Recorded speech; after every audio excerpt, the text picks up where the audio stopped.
তার যে অধিকার, এটা তো অধিকার হবে আমার।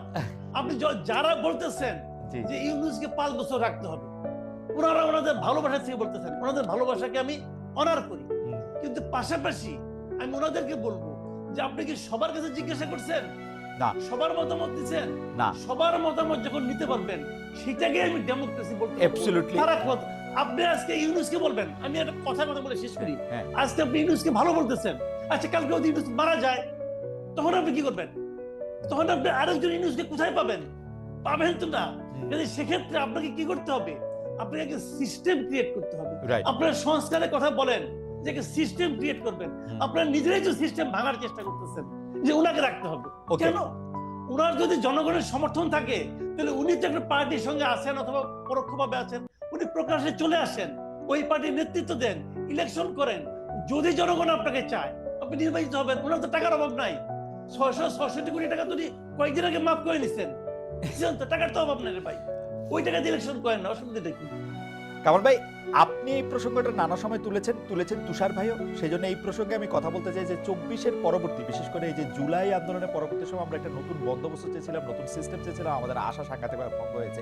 কিন্তু আমরা যে 24-এর পরবর্তী বা জুলাই স্পিরিটটার প্রকাশ যে আমরা দেখতে চেয়েছিলাম, সেইটা অনুবাদের দায় বা এক্সিকিউশনের দায় আমরা শুধু এই সরকারকে বা এই যে এখন যে নতুন রাজনৈতিক দলটি তৈরি হয়েছে সেই নতুন রাজনৈতিক দলটির উপরেই দিয়েছি কিনা, মানে আমরা কি পরিবর্তিত হয়েছি? তুষার ভাই থেকে জানতে চাইবো, তারপরে কামাল ভাইয়ের কাছে আসবো যে তুষার ভাই, আমরা কি বদলেছি?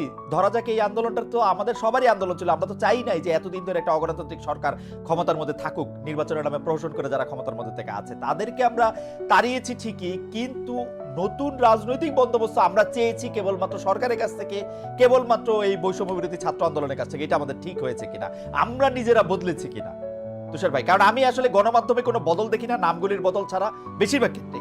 আমি আসলে রাজনৈতিক যে কালচার সেটিতে বদল দেখি না। বলা হয় কোনো নেতা সম্পর্কে তার নাম বললে উজু করতে হবে, কোনো নেতা সম্পর্কে বলা হয় যে তিনি হযরত, মানে একই তো রয়েছে। ইউনূস সাহেবকে পর্যন্ত বলা হয় যে ইউনূস সাহেব এমন ভাবেই দেশ চালাচ্ছে যে আরো 5 বছর 50 বছর ইউনূস সাহেব মারা যাওয়ার আগ পর্যন্ত যাতে বাংলাদেশে আর কোনো নির্বাচনের কথা কল্পনাও না করা হয়।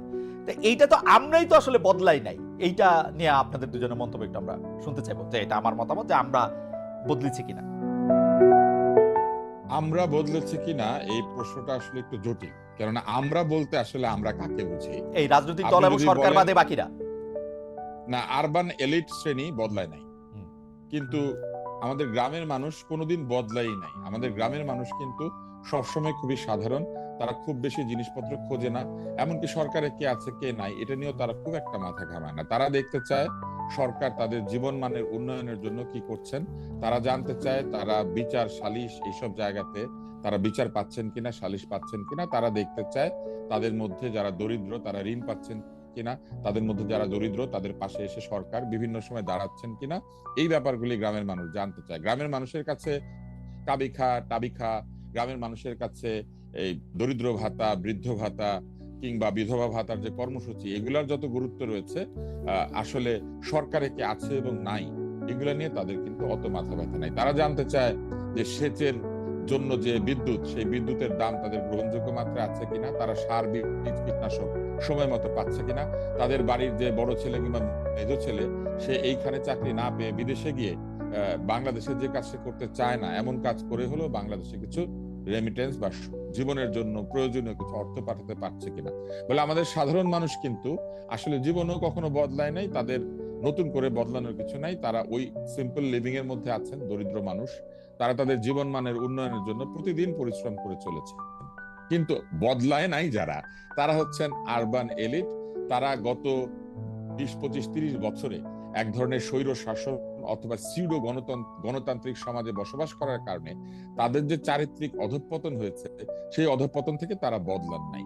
এবং আমাদের আশা এইখানেই ছিল যে নতুন রাজনৈতিক বন্দোবস্তর প্রথম যে বিষয়টি সেটি হবে সংস্কার, এবং সেই সংস্কারের মধ্যে দিয়ে আমরা প্রশাসনকে, বিচার ব্যবস্থাকে, পুলিশকে, সরকারের যে প্রতিষ্ঠানগুলি আছে সেই প্রতিষ্ঠানগুলিকে নিরপেক্ষ বৈষম্যহীন আচরণ করতে দেখব। আমাদের কোথায় আশাভঙ্গ হয়েছে আমরা দেখেছি যে এই প্রতিষ্ঠানগুলি সেই আগের মতোই আচরণ করছে।